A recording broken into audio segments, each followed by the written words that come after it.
This is our hydraulic decoiler machine MT500F. Hydraulic pressure arm moves up and down, controlling coil tension.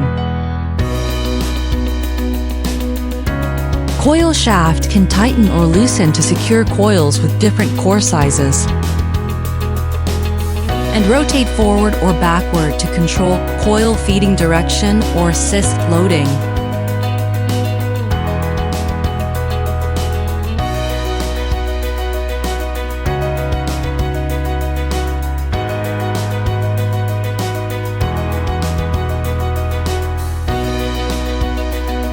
Safety arm is raised, and the machine starts running.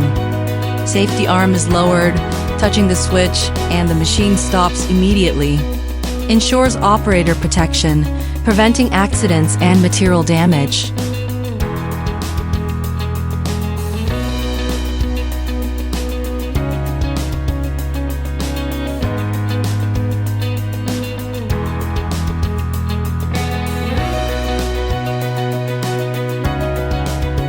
Movement of the safety arm triggers the switch, ensuring safe operation.